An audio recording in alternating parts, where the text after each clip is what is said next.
An Jabir radhiyallahu taala anhu, dari Jabir radhiyallahu taala anhu, anin Nabi sallallahu alaihi wasallam qala, dari Nabi sallallahu alaihi wasallam beliau bersabda, Al-Qur'anu syafi'un musaffa', Quran akan memberikan syafaat, wa mahilun musaddaq, Al-Quran akan menjadi penolong, man ja'alahu amamahu qadahu ilal jannah, barang siapa menjadikan Al-Quran sebagai pemimpinya, sebagai imamnya, Quran akan menghantarkannya menuju surga. Wa man ja'alahu khalfa dhahrihi saqahu ilan nar, barang siapa melempar Quran di belakang punggungnya, maka Al-Quran akan menggiringnya menuju neraka. Ini hadis sahih. Faedah hadis, ustaz dan ustazah yang dimuliakan Allah Subhanahu wa taala, Al-Quran akan menjadi syafaat, ya, dan akan menjadi penolong pada hari kiamat kelak. Ustaz dan ustazah yang dimuliakan Allah Subhanahu wa taala, ketika kita beramal dalam kehidupan kita, belum tentu amal kita itu diterima oleh Allah. Ya, mungkin banyak riaknya, banyak sombongnya kita, kan gitu ya. Sehingga kemudian amalan-amalan kita belum diterima oleh Allah Subhanahu wa taala. Ketika di hari kiamat nanti ditimbang amalan-amalan kita di hadapan Allah Subhanahu wa taala, dan didapatkan ternyata keburukan-keburukan kita lebih banyak daripada amal baik kita, ya, maka terancam seseorang untuk masuk ke dalam api neraka. Yang menjadi pertanyaan, ketika amal seseorang itu amalannya sedikit, keburukannya lebih banyak, surga atau neraka ini kira-kira? Surga atau neraka? Keburukannya banyak, amalnya sedikit, surga atau neraka? Neraka. Semangat banget masuk neraka sih. Neraka. Ya, neraka. Yang menjadi pertanyaan, mungkin gak dia selamat dari api neraka? Mendapatkan apa? Syafaat. Dan di antara syafaat itulah Al-Quranul Karim. Al-Qur'anu syafi'un musaffa, akan datang Al-Qur'anul Karim pada hari kiamat memberikan syafaat kepada kita. Ya, itu luar biasanya syafaat Quran. Dan di antara syafaat itu adalah apa? Saudara-saudara kita yang memberikan syafaat kepada kita. Sekarang saya tanya di sini, siapa di sini yang ingin mendapatkan syafaat? Angkat tangannya. Masya Allah, ya. Semuanya ingin dapat syafaat, ya. Orang mendapatkan syafaat itu berarti kenapa kok dia dapat syafaat? Kenapa seorang mendapatkan syafaat? Karena masuk atau hendak dimasukkan ke dalam, sehingga kemudian dia mendapatkan syafaat. Siapa di sini yang ingin mendapatkan syafaat? Angkat tangannya. Kita berdoa kepada Allah Subhanahu wa taala, mudah-mudahan kita menjadi orang yang memberikan syafaat. Ya. Jangan yang diberikan syafaat, orang yang memberikan syafaat. Ya. Banyak orang itu mengatakan itu, anaknya dimasukkan pondok.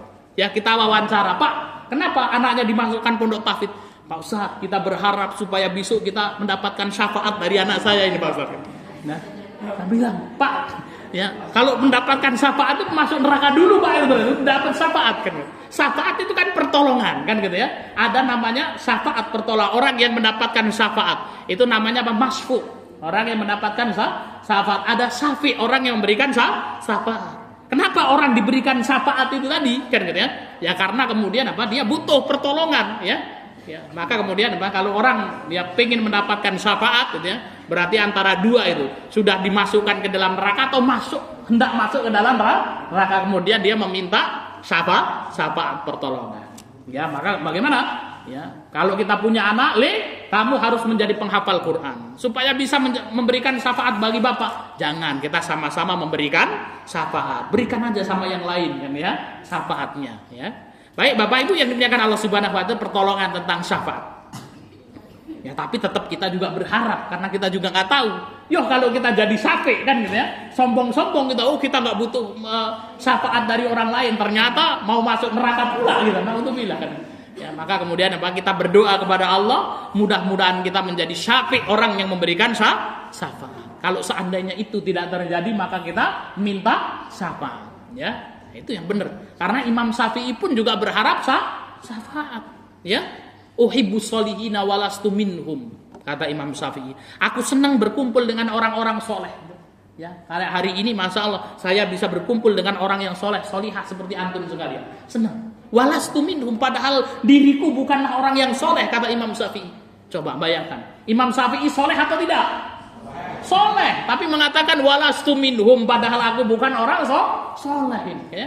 Kadang-kadang kita ini soleh, kagak ngomong-ngomong soleh kan gitu ya. Nah itu, ya.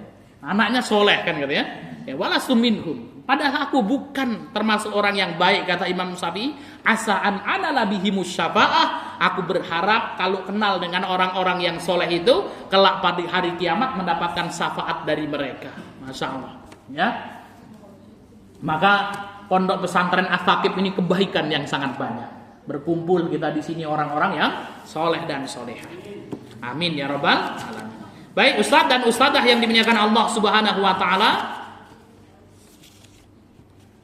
Jadi hadis ini menjelaskan kepada kita bahwasanya Al-Qur'an pada hari kiamat akan memberikan syafaat kepada pembacanya. Ya, maka harus bersungguh-sungguh ya untuk bersahabat dengan Al-Qur'anul Karim.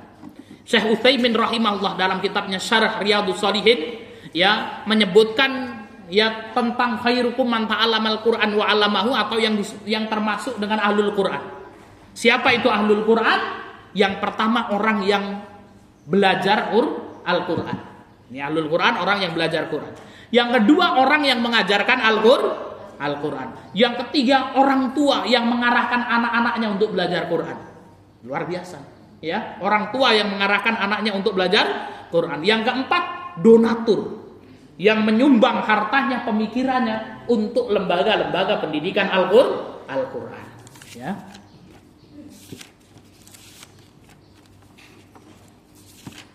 Hadis ke-10. Al-Quran memberikan syafaat kepada pembacanya. An Abi Umamah Al-Bahili, dari Abi Umamah Al-Bahili radhiyallahu anhu.